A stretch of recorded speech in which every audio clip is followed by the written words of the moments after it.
Ayan, after 5 minutes na niluto ko siya sa oven, pinainit ko lang siya at inarinse ko na yung natirang potato. Ayan, ready to serve na siya and ready to eat. هاي روز. Hi, madam. How are you? Fine, madam. الحمد لله. اليوم روز بتسوي لكم شاورما بأفخاذ الدجاج. وصفة سهلة ومرة لذيذة. ترى يا بنات الشاورما بأفخاذ الدجاج أحلى من الصدور. جربوها. يلا روز. Hello mga kabayan, ngayon mag-ako ng shawarma. Ayan, at nilito ng chicken. Ayan. At nagtibli ako ng isang yogurt, 2 lemon juice, mix ng ginger at garlic. At itong salt, maharat powder at black powder. At niready ko na rin itong olive oil.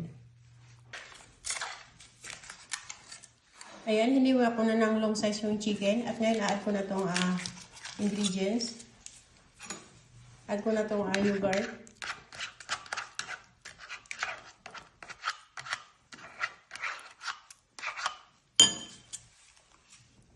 Add ko na rin itong lemon juice. Yung ginger at garlic.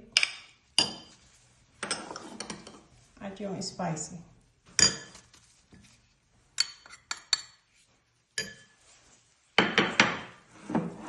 At add ko rin siya ng olive oil. Ayan, at imimix ko siya.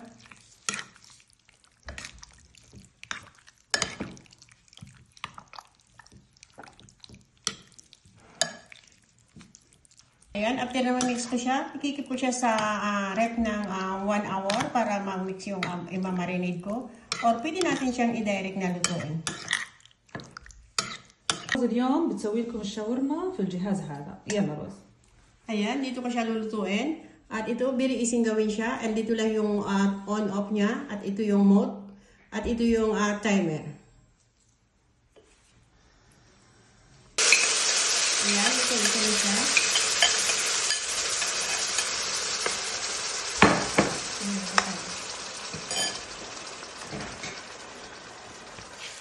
Mix ko lang.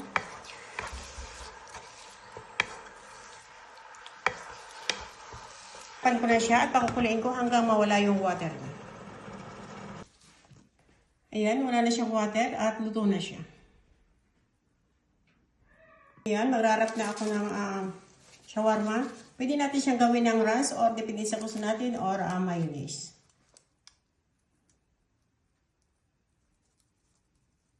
Siya ng ranch at ngayon lalagay ko na yung chicken.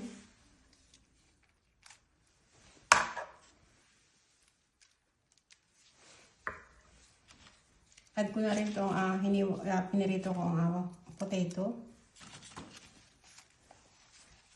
At lagyan ko siya nito.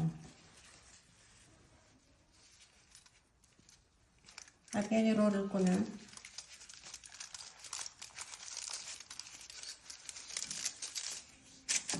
At balautin ko siya dito sa aluminum foil.